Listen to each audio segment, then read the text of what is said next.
সামরিক বাহিনীর সদস্যের কাছে এটা গ্রহণযোগ্য ওই সময় সামরিক বাহিনীর সদস্যদের কাছে গ্রহণযোগ্য ছিল বলেই সামরিক বাহিনী সরকারের কথা শুনেছেন এবং তারা আপনার যারা যখন যারা ডিসিশন নিতেন, ডিসিশন মেকার যারা ছিলেন, তাদের পছন্দ মতো হয়েছিল বলেই ওই সময় অ্যাটাকটা হয়নি। আমি এই প্রসঙ্গে আপনাকে আন্তর্জাতিকভাবে আরেকটা কথা বলি। দেখেন, অনেক সময় লিডারশিপের চেঞ্জের সঙ্গে পলিসি চেঞ্জ হয়। প্রেসিডেন্ট বুশ যখন ইরাক এবং আফগানিস্তান অ্যাটাক করলো, সেই একই স্ট্র্যাটেজিতে ওবামা কিন্তু সিরিয়া অ্যাটাক করেনি। প্রেসিডেন্ট ওবামা কিন্তু ইরান অ্যাটাক করেনি। কারণ a lot of times casualty, আপনি যদি ডাইরেক্ট অফেন্সে চলে যান, casualty will be more. Bigger picture, Vietnam 20 বছর আমরা ভিয়েতনাম দেখেছি, আমরা আফগানিস্তান ইরাক 10 থেকে 15 বছর দেখেছি। সো অনেক সময় আলোচনার মাধ্যমে, ইয়েস দেয়ার ওয়াজ এ লস, আমি তো বারবার বলছি যে প্রচণ্ড লস, 57 জন অফিসার, 74 জন মানুষ মরে গেছে, বিরাট। কিন্তু এই সংখ্যাটা 700 হতে পারতো, সংখ্যাটা 7000 হতে পারতো, সংখ্যাটা 7 লক্ষ হতে পারতো। সেটাই আমরা একটু আবার আপনার কাছ থেকে জানতে চাই, একটু শুরু ডিফার করবো, জাস্ট আইল টেক ওয়ান সেকেন্ড। আপনি যে কনসেপ্ট দেখছেন অন গ্রাউন্ডে অ্যাকচুয়ালি রিয়েলিটি সেটা আমরা অ্যাকসেপ্ট করতে পারি না। কারণ আমরা দরজার পাশে দাঁড়িয়ে অপেক্ষা করতে পারি না যে সব মারছে, একসময় তারা শান্ত হবে, সারেন্ডার করবে, সব কিছু নর্মাল হবে। কাদেরকে মারা হয়েছে? আমাদের ভাইদেরকে মারা হয়েছে, যারা দেশের প্রতিরক্ষার কাজে নিয়োজিত। তাদেরকে মারা হয়েছে যারা মহামান্য রাষ্ট্রপতি, মাননীয় প্রধানমন্ত্রীর নিরাপত্তা বিধান করে। তাদের নিরাপত্তা, আমাদের সমস্ত শক্তি, সমস্ত সুযোগ, সমস্ত রিঅ্যাকশন টাইম থাকার পরেও, হ্যাঁ, হয়তো সবাইকে রক্ষা করা সম্ভব। আমরা আসলে আপনার এই বিষয়টা নিয়ে আলোচনা করব যে সেই সময় আসলে প্রধানমন্ত্রী কি সিদ্ধান্ত নিয়েছিলেন, কোন বাস্তবতা নিয়েছিলেন। নিশ্চয়ই তিনি আর্মির প্রধান এবং বিমান বাহিনীর প্রধান সহ অন্যান্য বাহিনীর প্রধানদের সঙ্গে কথা বলেছেন, কন্টিনিউয়াস মিটিংয়ে ছিলেন তারা। জি, আমরা সেই সব বিষয়ে যাব। তার আগে একজন দর্শক রয়েছেন আমাদের সঙ্গে কানাডা থেকে, শায়েক। আপনি কি শুনতে পাচ্ছেন আমাকে? জি, শুনতে পাচ্ছি। জি, প্লিজ আপনার প্রশ্নটি যদি করেন। হ্যাঁ, আমার প্রশ্ন হলো, যদি তাপস, সেলিম, নানক, মির্জা আজম এই বিডিআর কিলিং এর সাথে জড়িতই না থাকেন এবং জয়ের মেকানিজমে যদি এখানে ইনভলভমেন্ট না থাকে, তাহলে কেন বিচার বিভাগীয় তদন্ত রিপোর্ট বের হচ্ছে না? কেন আর্মিদের দ্বারা ঘটিত যেই তদন্ত করা হলো সেটা কেন পাবলিকলি করা হচ্ছে না? আমরা দেখতে পাচ্ছি 86% people believe that they are involved in internet and everywhere. More than 80% people believe that these people are corrupted and they are involved in this killing. I think, please explain this situation. Thank you. জি, দর্শক আপনাকে অসংখ্য ধন্যবাদ। আমার আসলে জানা নেই বাংলাদেশে কি কোনো বিচার বিভাগীয় তদন্ত জনসমক্ষে এসছে, শুধু এটা না, কোনো তদন্ত কি এসছে মানুষের? না, জি, আমরা আসলে এই বিষয় নিয়ে বাংলাদেশের অনেক ঘটনার সাথে এই ঘটনার তুলনা করা যাবে নিশ্চয়ই না। আমি শুধু দর্শককে বোঝানোর চেষ্টা করেছি যে আসলে বাংলাদেশে ঘটে যাওয়া অনেক অপ্রীতিকর ঘটনার বিচার বিভাগীয় তদন্ত হয়, কিন্তু জনসমক্ষে আসে না। আমরা আবার ফিরবো আলোচনায়, ছোট্ট একটা পয়েন্ট আমরা আলোচনায় আসবো, আবার তখন আলোচনা করবো। এবং দর্শক, আমরা ছোট্ট একটা বিরতিতে যাচ্ছি। বিরতি থেকে ফিরে আসার পর চেষ্টা করব আসলে ওই দিন প্রধানমন্ত্রীর কার্যালয় অথবা প্রধানমন্ত্রীর বাসভবনে কি সিদ্ধান্ত হয়েছিল, কোন বাস্তবতার সিদ্ধান্ত হয়েছিল, প্রাপ্ত বিভিন্ন তথ্যের ভিত্তিতে সে বিষয়টি পর্যালোচনা করার চেষ্টা করব। আশা করি আপনারা আমাদের সঙ্গেই থাকবেন।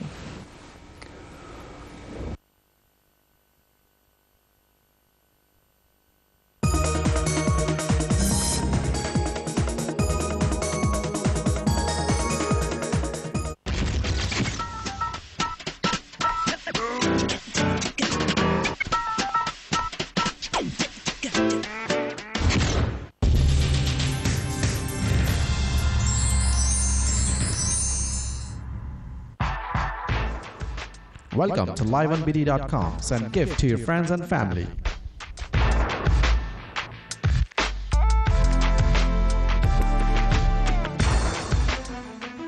যে কোনো উৎসবে প্রিয়জনকে উপহার পাঠাতে লগ ইন করুন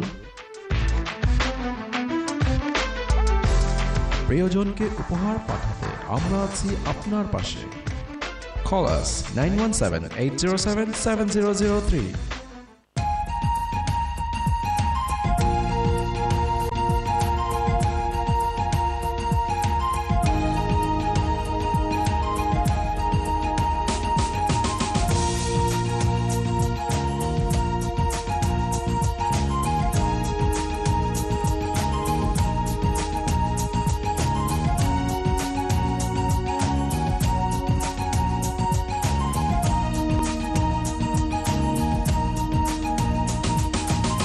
আমাদের প্রধান বিরোধী দুটো দল একে অন্যকে বিশ্বাস করে না, কারণ গণতন্ত্র বাংলাদেশে সুসংহত হয়নি।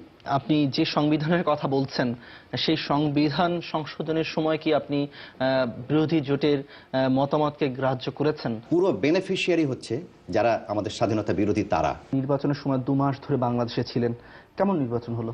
শেখ হাসিনা 90% পার্লামেন্টের সদস্য ভোট পেয়ে নির্বাচিত প্রধানমন্ত্রী। 5%-এর ভোটে যে লোক আমেরিকার রাষ্ট্র প্রেসিডেন্ট হবে, আপনি কি মনে করেন সেই ইলেকশনটা নাল এন্ড ভয়েড হয়ে যাবে আমেরিকাতে? সাংবিধানিকভাবে কিন্তু এই সরকার কিন্তু সাংবিধানিক লিগ্যালিটি পাচ্ছে না। বাংলাদেশের নির্বাচন কমিশন কি আসলে নির্বাচনের মৌলিক অথবা খুব নীতি নির্ধারণ বিষয়ে সিদ্ধান্ত নেয়? নির্বাচন কিন্তু সরকার করছে না, নির্বাচন করছে নির্বাচন কমিশন। আসলে রাজনীতি কোনো পেশা হওয়া উচিত না, এটা নেশা হতে পারে।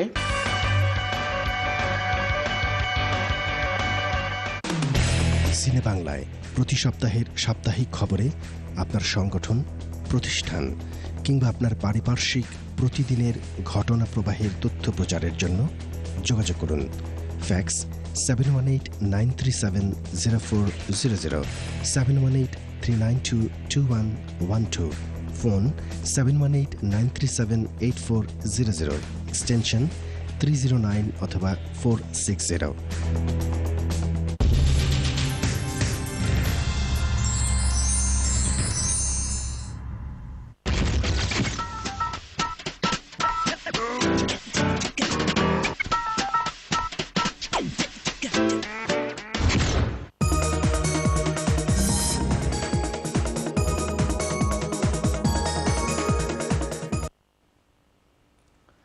দর্শক, আবারও আমন্ত্রণ এই সপ্তাহ অনুষ্ঠানে। আমরা বিরতির আগে একজন দর্শকের মতামত এবং প্রশ্ন শুনেছি কানাডা থেকে শায়েক। একই সঙ্গে আমরা আসলে প্রবাসীদের আরও কিছু মতামত নেওয়ার চেষ্টা করেছি, সেই মতামতগুলো দেখে এসে আমাদের আলোচকদের সঙ্গে কথা বলার চেষ্টা করব। আমরা এখন দেখে নিচ্ছি প্রবাসীদের মতামত এই বিষয়টিকে কেন্দ্র করে তারা কি ভাবছে।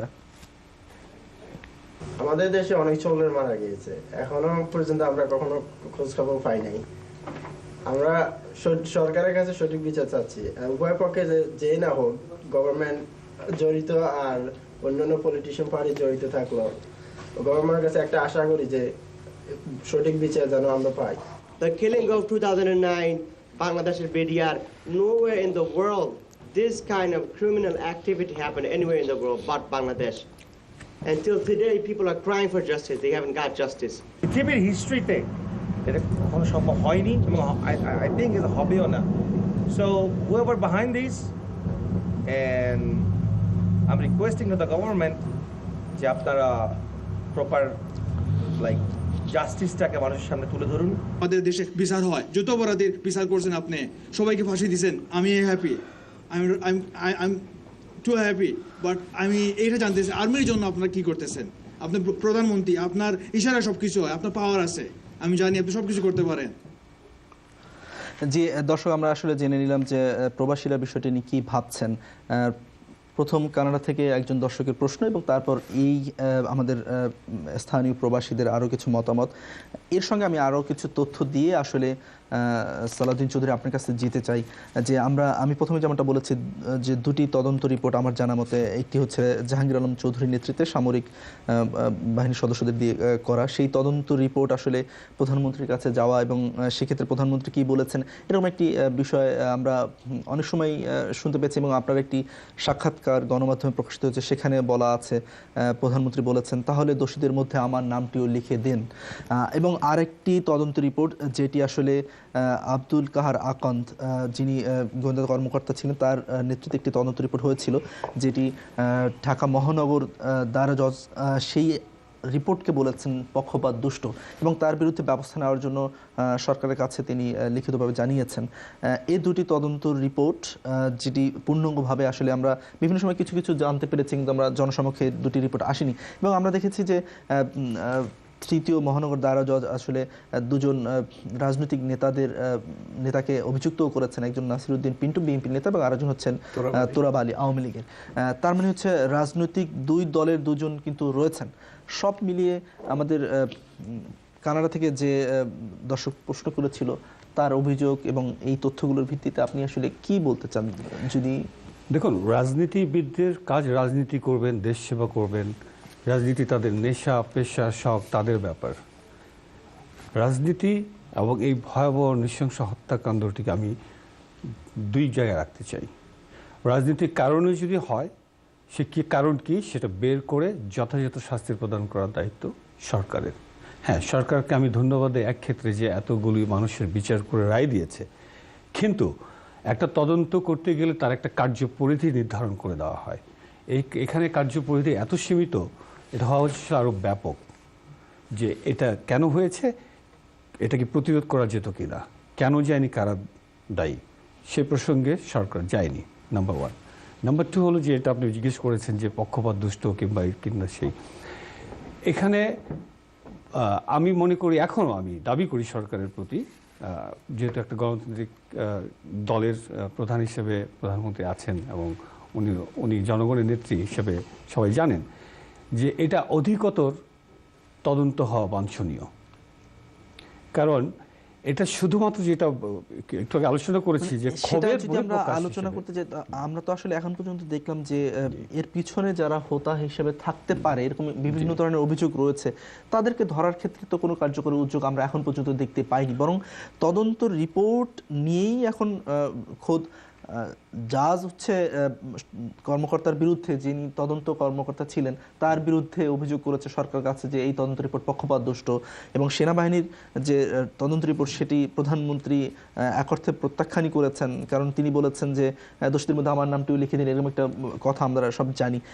এই বাস্তবতা আসলে আপনি কি আরেকটি সমালোচনা যেটা প্রায় এই বিষয়ে আলোচনা করতে গেলে আসে, যে যখন পিলখানায় সেনা সদস্যদের হত্যা করছে বিদ্রোহীরা, তখন ডিএডি তৌহিদের নেতৃত্বে 14 সদস্যের একটি প্রতিনিধি দলের সঙ্গে প্রধানমন্ত্রী বৈঠক করলেন এবং তিনি সেই বৈঠকেই সাধারণ ক্ষমা ঘোষণা করে দিলেন, এবং সেই সাধারণ ক্ষমা ঘোষণা বার্তা নিয়ে গিয়ে তারা আরও বেশি কর্মকর্তাদের হত্যা করেছে যাতে কোনো ধরনের প্রমাণ না থাকে। সব মিলিয়ে অনেকে আসলে প্রধানমন্ত্রীর এই পদক্ষেপকে অভিযুক্ত করতে চায়, আপনি কি সেরকম?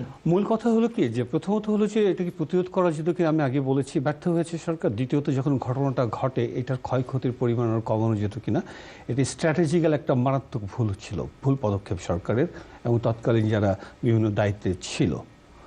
বিকজ আমি যখন জানছি যে একের পর এক আমাদের অফিসারদের হত্যা করা হচ্ছে, আমরা অপেক্ষায় থাকতে পারি না কারো দয়ের উপরে, নাম্বার ওয়ান, কারণ আমরা ফাইটিং ফোর্স। নাম্বার টু, আপনি যেটা বললেন যে এই বিষয়টা নিয়ে ব্লেম গেম বন্ধ হওয়া উচিত। যেই সরকার ক্ষমতায় আছে, যে সরকারের সময় ঘটনাটা ঘটেছে, তাদের নৈতিক দায়িত্ব এটাকে ওয়ান্স ফর অল ক্লিয়ার করে দেওয়া। যেমন আমি একটা দুঃখজনক ঘটনা আমি আপনাকে এখানে উল্লেখ করতে চাই। যখন শহীদের মৃতদেহ পড়ে আছে, তাজা রক্তের পাশে দাঁড়িয়ে যখন তৎকালীন সরকারের দায়িত্বপ্রাপ্ত মন্ত্রী বলে যে কোনো তদন্ত শুরু হওয়ার পূর্বেই যে এই ঘটনার সাথে জঙ্গি কানেকশন আছে, বাণিজ্য মন্ত্রী বলেন, আমরা তখন অধীর আগ্রহ অপেক্ষা করছি দেখার জন্য কে সে জঙ্গি, কতজন জঙ্গি, তারা দেখতে কেমন, উনি কোন জঙ্গির কথা ইঙ্গিত করেছেন। ইনি কি ধর্মের লেবাস পরে সন্ত্রাসী কার্যক্রম করা জঙ্গি, নাকি কোনো পাঁচতারকা হোটেলে বসে আমোদ আয়েশ করে জঙ্গিবাদকে উস্কে দেওয়া জঙ্গির কথা উনি বলেছেন? আমরা কিন্তু আজ উত্তর পাইনি। কিন্তু পড়েছিল শহীদের মৃতদেহ, তাদের স্ত্রী, স্বামীহারা স্ত্রীদের শোকবিহ্বল সেই কান্না, সন্তানদের আহাজারি পাশে দাঁড়িয়ে উনি এই উক্তিটা করেছেন। তা আমরা বলতে চাই যে এই ঘটনা নিয়ে এই রাজনৈতিক যে নোংরা মারপ্যাচ, সেই ব্লেম গেম বন্ধ করুন। আমি এখনও বলতে চাই মাননীয় প্রধানমন্ত্রীর কাছে, আপনি একটা বিচার করেছেন অনেকগুলো মানুষের, যেটা একটা ইতিহাস, আপনি শাস্তি দিয়েছেন। আমরা বিচারের প্রক্রিয়াটা নিয়ে একটু কথা বলতে চাই। যেমন আমরা আগেই জানিয়েছি যে 152 জনের মৃত্যুদণ্ড হয়েছে, 161 জনের যাবজ্জীবন হয়েছে, এছাড়া আরও অন্যান্য মেয়াদে অনেক জওয়ানের সাজা হয়েছে। কিন্তু আসলে আমরা যতটা জানি যে প্রত্যেকটা বাহিনীর একটি নিজস্ব আইন রয়েছে, যে আইনের অধীনেই আসলে ওই বাহিনীর কোনো ধরনের উশৃঙ্খলা হলে সেই আইনের অধীনে বিচারটা হয়। কিন্তু আসলে এই বিচারটি কেন দায়রা জজ পর্যন্ত গেল? সে প্রশ্নটি তো আপনি দর্শকদের প্রশ্ন থেকেই তো জানতে পাচ্ছেন যে মানুষের মনে যে ইমেজ বা ইমপ্রেশনটা সৃষ্টি হয়েছে সেটা দূর করার দায়িত্ব তো সরকারের। জি, আপনি যেহেতু সংবিধান নিয়ে পড়াশোনা করেন, আপনি কি আমাদের একটু বলতে পারবেন কেন সেটাকে? আমি ওনার সঙ্গে উইং কমান্ডার সাহেবের সঙ্গে, এক্স উইং কমান্ডারের সঙ্গে একমত, দর্শকের সঙ্গে একমত যে এটা জানানোর দায়িত্ব সরকারের এবং ব্যাপারটিকে সুস্পষ্ট করার সমস্ত দায়িত্ব সরকারের উপর বর্তায়, কারণ এই সরকারের সময় ঘটনাটি ঘটেছে। আমি এখানে দুটো জিনিস দেখি, তিনটে জিনিস দেখি। একটা হচ্ছে intelligence failure. Yes, could it be, এটাকে প্রিভেন্ট করা যেত কিনা? হয়তো যেত, এবং এর থেকে আমাদের শিক্ষা নিতে হবে যাতে ভবিষ্যতে আমরা এই সমস্ত ঘটনাগুলোকে প্রিভেন্ট করতে পারি। এক। দুই হচ্ছে হত্যাকাণ্ড যারা ঘটিয়েছে তাদের বিচার দায়রা জজের আন্ডারে হয়েছে, কিন্তু ইনস্টিগেটর, যেটা ভাই বলছিলেন বারবার, দর্শকদের মনেও ক্ষোভ যে এই ঘটনার পেছনে আরও কোনো ঘটনা আছে কিনা, ঘটনার ভেতরের ঘটনা থাকতেই পারে, একদম হঠাৎ করে হয়ে গেল ডাল ভাতের জন্য, সেটাও আমরা বলছি না। এবং যেহেতু দুজন নেতাকে তারা অভিযুক্তও করেছে, তো নিশ্চয়ই পিছনে কিছু রয়েছে, থাকতেই পারে। এবং এই যেটাই থাকুক, সেটা জঙ্গি সংক্রান্ত ব্যাপার থাকুক, আওয়ামী লীগের লেবাস পরা লোকজন থাকুক, ব্যবসায়ী দল থাকুক, বিরোধী দল থাকুক, আইএসআই থাকুক, ভারত থাকুক, যেই থাকুক, এই সরকারের দায়িত্ব সেটা জনসমর্থে জনগণের কাছে পৌঁছানো। আমি ওনার সঙ্গে 100% একমত এই একটা ব্যাপারে। জি, আমি যেমনটা আপনার কাছ থেকে জানতে চাইছিলাম যে কেন এটা আসলে বিডিআর নিজস্ব আইনে না হয়ে দায়রা জজ পর্যন্ত গেল, সেই বিষয়টা জানবো। তার আগে একজন দর্শক আছেন আমাদের সঙ্গে টেলিফোনে, নিউ ইয়র্কের ব্রুকলিন থেকে মুজিবুর রহমান। মুজিবুর রহমান, আপনি কি শুনতে পাচ্ছেন? জি, আমি শুনতে পাচ্ছি। জি, প্লিজ আপনার প্রশ্ন যদি করেন। আমার প্রশ্নটা সোজাসুজি যদি আমি বলতে চাই, এক নম্বর প্রশ্ন হচ্ছে আমার, বিডিআর এবং আর্মি বা পুলিশ অফিসার প্রত্যেকটা স্বতন্ত্র নিয়মে চলতে পারে কিনা? আমি একজন শহীদ মুক্তিযোদ্ধার সন্তান, আমার বাবা 1971 সালে স্বাধীনতা যুদ্ধে শহীদ হয়েছে। তো আমি যখন ছোট তখন আমরা বিডিআর পিলখানায় অনুষ্ঠানের মধ্যে অ্যাটেন্ড করতাম, আমি অবস্থানটা দেখতাম, অফিসার এবং বিডিআরদের অবস্থানটা দেখতাম, আর্মি অফিসারদের এবং বিডিআরদের সাধারণ সৈন্যদের অবস্থানটা দেখতাম। আমার মনে হয় এটা খুব, আমি ছোট থাকতে এই জিনিসটা দেখছি, এটা হলো মূল ক্ষোভ বিডিআরদের মাঝে, অন্যান্য ক্ষোভগুলোর মাঝে এটা একটা ক্ষোভ।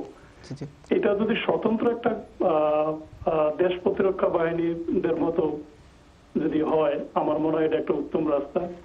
আর আমি সম্পূর্ণভাবে একমত সালাউদ্দিন চৌধুরীর সাথে যে সরকার ক্ষমতা থাকা অবস্থায় সেনাবাহিনী, বিমান বাহিনী, নৌবাহিনী, এই অফিসারদের, এতগুলো অফিসার মারার ক্ষমতা তাদেরকে কেন দিবে, কে দিবে? যেহেতু এটা প্রধানমন্ত্রীর ক্ষমতায়, তার সাথে ডিডি তৌহিদুর রহমান স্যার সাক্ষাৎ করছে, অবশ্যই উনি সবকিছু জানে, এটা জবাবদিহিতা ওনাকেই দিতে হবে।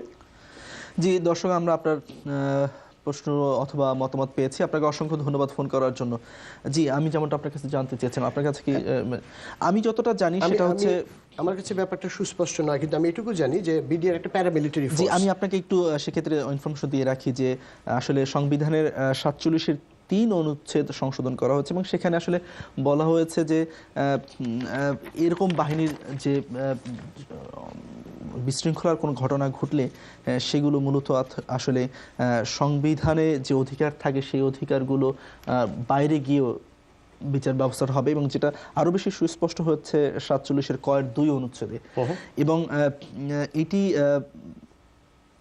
সংবিধানের 35-এর 1 অনুচ্ছেদ অনুসারে হচ্ছে এই ধরনের যে ঘটনা ঘটবে সেটি আসলে বলবৎ আইনে বিচার হবে। মানে যে আইন রয়েছে বিডিআর অথবা সেনাবাহিনীর, সেই আইনের আওতায় হবে, এবং সেটি সংবিধানের আসলে সংশোধন করার পরে, যেহেতু ঘটনাটি 5 বছর আগে, সংবিধান সংশোধনের পরে মূলত ওই আইনে দেখানো হয়েছে যে বলবৎ আইন অনুসারে বিচার হবে, এটা ওই আইনের মধ্যে পড়বে না, এই পাশের আইনের অনুসারে পড়বে, সিভিলিয়ান আইনের মধ্যে। খুব সম্ভবত সংবিধানে এটা বলা হয়েছে এই জন্যে, কারণ হলো যে ডিসিপ্লিন, যে এই সমস্ত আর্মি এবং বিডিআর, পুলিশ, এই সমস্ত বাহিনীতে অত্যন্ত কড়া ডিসিপ্লিন প্রয়োজন, এবং সেটা সাধারণ আইনে এই ডিসিপ্লিন মেনটেন করা ডিফিকাল্ট। এই জন্য সংবিধানে প্রভিশনটা দেওয়া হয়েছে যে ওই সমস্ত অর্গানাইজেশনের ভেতরের ইন্টারনাল ডিসিপ্লিন অনুযায়ী বিচার করা যেতে পারে। আপনার প্রশ্ন হচ্ছে তাহলে বিডিআর মিউটিনি, বিদ্রোহ বলেন, হত্যাকাণ্ড বলেন, এই বিচারটি কেন দায়রা জজের জি, আমি আসলে ওইটি পরিষ্কার করেছি যে এটা সংবিধানে এইভাবে সংশোধন করা হয়েছে যে ওই বিডিআর আইনে হবে না, এটা বাইরের আইন অনুসারে হবে এবং সেই অনুসারে আসলে এই ধরনের বিশৃঙ্খলার সঙ্গে যারা জড়িত থাকবে তারা সংবিধানে অন্য একজন মানুষের জন্য যে ধরনের অধিকার রয়েছে, মৌলিক অধিকার, সেই অধিকার তারা পাবেন না।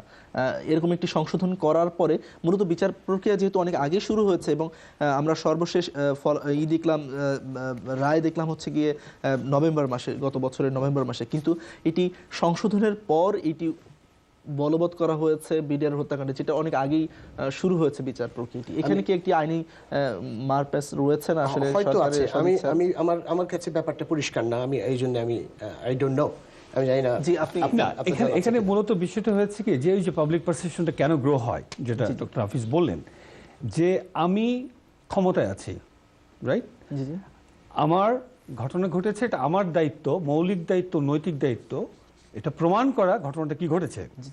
কিন্তু এখানে ধোঁয়াশে, কিরকম ধোঁয়াশে, যে আমি পদবিতে বসে যদি আঙুলি তুলি যে ওই যে একটু আগে নাফিস ভাই এটা বললেন কি যে আইএসআই করেছে ইনভলভ, অমুক করেছে, তাহলে you have to prove it once you mention because you are in the position, number one.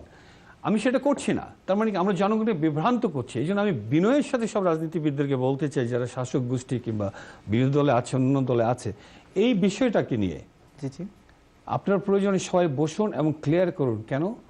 দুটো কারণে, আপনি যদি একটু আমাকে অ্যালাউ করেন। জি প্লিজ। সমস্ত শহীদদের মৃত্যুবরণের অনেক আগেই র্যাব, পুলিশ, সেনাবাহিনী, বিমান বাহিনী প্রস্তুত ছিল, পিলখানার চারিদিকে অবস্থান গ্রহণ করছিল, অপেক্ষায় ছিল, চেয়ে চেয়ে দেখেছে সবাই আমাদের অফিসাররা মৃত্যুবরণ করেছে। এই মুহূর্তে আমার একটা উক্তির কথা মনে পড়ছে, বাংলার শেষ নবাব সিরাজউদ্দৌলার সেই উক্তিটি, যে পলাশীর আম্রকাননে সারি সারি সৈনিক দাঁড়িয়েছিল সুসজ্জিত অবস্থায়, কিন্তু কেউ প্রতিরোধ গড়ে তোলেনি। কার ইশারায়? ইতিহাস সাক্ষী দেয় মীর জাফরের ইশারায়। ইতিহাস হয়তো একদিন সাক্ষী দেবে যে কার ইশারায় আমরা সবাই আমাদেরকে অপেক্ষা করতে হয়েছিল এবং কেন। আপনি যেটা বললেন এটা আপনার কনসেপশন যে একটা সিভিল ওয়ার হয়ে যাবে দুই বাহিনীর মধ্যে। No, once army moves and intervene it matters a lot. আমি দর্শকদের উদ্দেশ্যে বলতে চাই যে আফ্রিকার গহীন জঙ্গলে বনদস্যুদের বিরুদ্ধে, মিলিশিয়াদের বিরুদ্ধে যুদ্ধ করে এই বাংলাদেশ সেনাবাহিনীর সদস্যরা শান্তি স্থাপন করে সমগ্র জাতির মুখ উজ্জ্বল করেছে, কোটি কোটি ডলারের বৈদেশিক মুদ্রা আয় করছে। সেই সেনাবাহিনী তার দেশের খোদ রাজধানীতে একটা সিচুয়েশন কন্ট্রোল করতে পারবে না। I don't believe it as the ex-military man. আমি আপনার অনুভূতির সঙ্গে একমত হয়ে আসলে একটু একটা প্রশ্ন তুলতে চাই যে আপনারা অফিসাররা যেমন অনেক বেশি আবেগীয় অবস্থানে ছিলেন, তখন আপনাদের সেনা প্রধানের সঙ্গে তো প্রধানমন্ত্রী কথা বলেছেন, তো আপনাদের সেনা প্রধান আসলে কি নির্দেশনা দিয়েছিল সেই বিষয়ে কি আপনারা অফিসাররা কখনো, বা বিমান বাহিনীর প্রধান কি মতামত দিয়েছিলেন সেই ব্যাপারে কি আপনারা কখনো তাদের কাছ থেকে জবাবদিহি চেয়েছেন যে আমাদের এতগুলো অফিসার ওখানে মারা গেল, আপনারা প্রধানমন্ত্রীকে কি বলেছেন? এ বিষয়ে পরের দিনই যখন আমাদের সেনা সদরের যে মিটিং হয়েছিল, ডিব্রিফিং হয়েছিল, সেখানে অফিসাররা, বিক্ষুব্ধ অফিসাররা প্রতিবাদ করেছিল, জানতে চেয়েছিল। যাই হোক, সে বিষয়গুলো পুরোপুরি সমাধান বা সদুত্তর তখন কেউ দিতে পারেনি। একটা সিচুয়েশন ছিল, মানে officers were very upset, everybody actually very sad এই সিচুয়েশনে। তো তেমন কোনো সদুত্তর বা কিছু পাওয়া যায়নি। তবে বেসিক যে স্ট্র্যাটেজিক মিস্টেকটা ছিল, আমি মনে করি যে একজন মানে প্রাক্তন হিসেবে, স্ট্র্যাটেজিক মিস্টেক ছিল যখন ঘটনা ঘটছে। জি, আপনি আসলে আপনার কথার মধ্য দিয়ে আমরা যেটা বুঝতে পেরেছি যে আসলে প্রধানমন্ত্রী তখন তাৎক্ষণিকভাবে অনুমোদনটা পেলে হয়তো বা আপনারা যেতেন, কিন্তু আমার কথা হচ্ছে যেহেতু আপনারা একটি বাহিনীর অধীনে সবাই মিলে কাজ করছেন, সেক্ষেত্রে প্রথম আপনাদের জবাবদিহি তো নিশ্চয়ই জবাবদিহিতা আপনার বাহিনীর প্রধানদের কাছ থেকে নেবেন। আপনারা কখনো কি আপনাদের বাহিনীর প্রধানদের কাছে জানতে চেয়েছেন যে আসলে কেন সেদিন অভিযানের অনুমতি দেওয়া হলো না? না, এটা মোটামুটি সেনা প্রধানই বা সেনা কর্মকর্তারাই বারংবার জিজ্ঞেস করেছে। দু একটা সেমিনারি মিটিং বা তৎক্ষণাৎ যে ঘটনাগুলি ঘটেছে, তারপরে যখন সেনাকুঞ্জে যে ঘটনা মিটিং হয়েছিল প্রধানমন্ত্রীর সাথে, সেখানে অনেক এই কথাবার্তা উত্থাপিত হয়েছে, প্রশ্নের উত্তর উনিও দিয়েছেন। কিন্তু ড্যামেজ ইজ অলরেডি ডান। আপনি যত উত্তরই দেন, যত কথাই বলেন, আপনি যত ক্ষতিপূরণই দেন, আমার রাইট টাইম অ্যাকশনটা যদি আমি না নিতে পারি তাহলে তো এটা ইটস ইউজলেস। এ ব্যাপারে আমার মন্তব্য হচ্ছে যে উনি his an army officer, so উনি অ্যাকশনে বিশ্বাস করেন এবং উনি প্রস্তুত ছিলেন অ্যাকশনে যাওয়ার জন্য। এবং জুনিয়র অফিসারদের সঙ্গে সেনাকুঞ্জে শেখ হাসিনার প্রধানমন্ত্রীর যে কনভারসেশন হয়েছে, আমরা দেখেছি যে জুনিয়র অফিসাররা অত্যন্ত অ্যাগ্রেসিভ ছিলেন এবং এটা অ্যাগ্রেসিভ থাকার বিষয়ও আমি সেটা বলছি না, আমি বলছি মানডে মর্নিং কোয়ার্টারব্যাক। আমরা তো 5 বছর পরে বা ঘটনার পরে আলোচনায় বসেছি, ওই মুহূর্তে কি ছিল সেটা বিভিন্নভাবে ব্যাপারটা ব্যাখ্যা করা যায়। প্রধানমন্ত্রীর এবং প্রত্যেক বাহিনীর প্রধানদের, ইনফ্যাক্ট জুনিয়র অফিসাররা বললেও প্রত্যেক বাহিনীর প্রধানরা ওই সময় প্রধানমন্ত্রীর সঙ্গে একমত হয়েছিলেন যে তারা 2 দিন সময় নেবেন, যে সময়টা তারা নিয়েছেন। এবং ওই সময় তারা নেগোসিয়েশন করেছেন ডিএডি তাওহিদ এবং এদের সঙ্গে। তাদের ধারণা ছিল যে এই যদি এদেরকে অস্ত্র মানে সারেন্ডার করানো যায়, then we can resolve in a situation, যে সিচুয়েশন একটা সিভিল ওয়ার হতে পারে। আমি বারবার সিভিল ওয়ারের কথা বলছি কারণ এই পিলখানার ব্যাপারে অনেক লেখালেখি হয়েছে দেশে এবং আন্তর্জাতিকভাবে, এবং যেগুলোই আমার চোখে এসেছে অনেকেই বলেছে যে that was a very good solution at the time, because ultimately অনেক ক্যাজুয়ালিটি হতো। অনেক সাধারণ লোক ওই পিলখানার আশেপাশের লোকেরা যারা সিভিলিয়ান ছিল তাদেরকে সরানো হয়েছিল, তারাও মরতে পারতো। আপনার আউটপোস্টগুলোতে বিদ্রোহ হতো এবং একটা দেশে একটা সিভিল ওয়ারের দিকে যেতেও পারতো। I am not saying, I am not disregarding. আমি একটু ইন্টারাপ্ট করছি, অ্যালাউ মি। এই যে একটা কথা বললেন, এটা সবসময় আমাদের অনেক টকশোতে বিশেষজ্ঞ লোকরা বলে, অনেক সময় আমরা শুনি যে সিভিল ক্যাজুয়ালিটি হতো, আশেপাশে লোকজন নিয়ে হতো। সেনাবাহিনীতে একটা সাবজেক্ট আছে যেটা পড়ানো হয় যে fighting in built up area, যেটা সাধারণ মানুষের জানার কথা নয়। কাজে এই কথাগুলো যখন আমরা বলি এটা অনেকটা বিভ্রান্ত ছড়ায়, মনে হয় যে হ্যাঁ ওই ডিসিশনটা রাইট ছিল। কিন্তু আমার কথা হচ্ছে সিভিল ওয়ারের কথা, within Bangladesh territory Bangladesh arm forces is capable enough to control the civil war, যদি পলিটিক্যাল গভর্নমেন্টের রাইট ডিরেকশনটা থাকে, রাইট? সো এই জিনিসটা আমি আসলে সরি, আমি কেন অনেকে হয়তো এটা অ্যাকসেপ্ট করতে পারবে না। একটা হচ্ছে কন্ট্রোল এন্ড কন্টেইন, রাইট? আমি দুটো ব্যাপার বলবো। Control and contain is possible, that's possible. কেন it could have been contained within weeks rather than in days, এবং তাতে হয়তো ক্যাজুয়ালিটির সংখ্যা বাড়তে পারতো।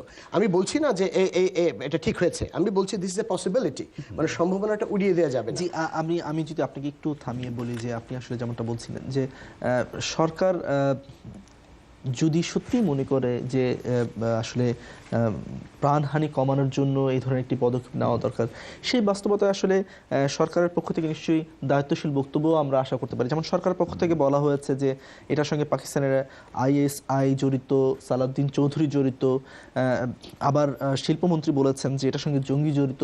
তো এরকম একটি বাস্তবতা যেখানে আসলে পিছনে কারা রয়েছে সেই বিষয়টা খতিয়ে দেখা দরকার।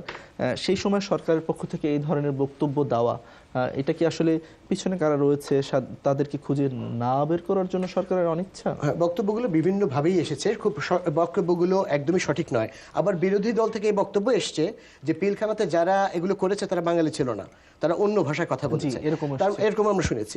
তার মানে ইনডিরেক্টলি যেটা বলা হয়েছে যে ভারত থেকে হিন্দি ভাষাভাষী লোক এসে বাংলাদেশের অফিসারদের হত্যা করেছে।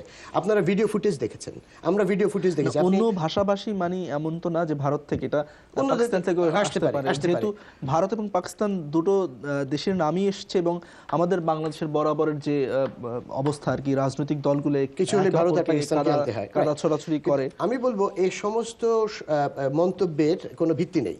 মানে আপনি ব্যক্তি, এবং সালাউদ্দিন ভাই একটু আগেই বললেন যে এটা তারই দায়িত্ব প্রমাণ করা যে এরকম একটা অভিযোগ আনবে। It's a very good statement.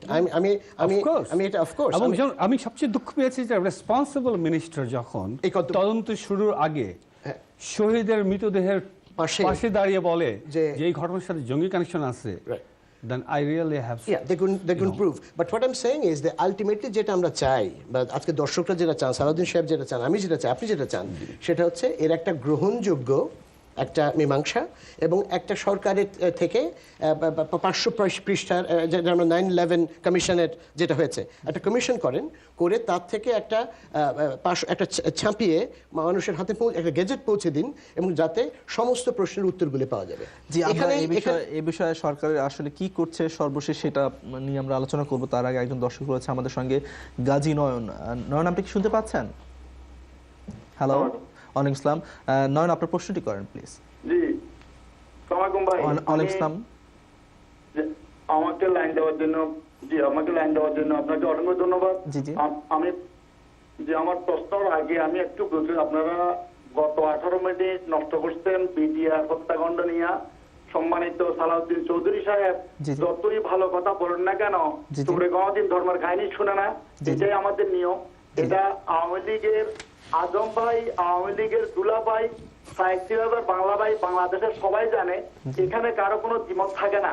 Awami লীগের ভিতরে যত জঙ্গি, যত জামাতে ইসলাম আছে, তারা ওদেরকে বিচার করবে না, শুধু বেছে বেছে তাদের রাজনৈতিক প্রতিপক্ষদের বিচার করবে।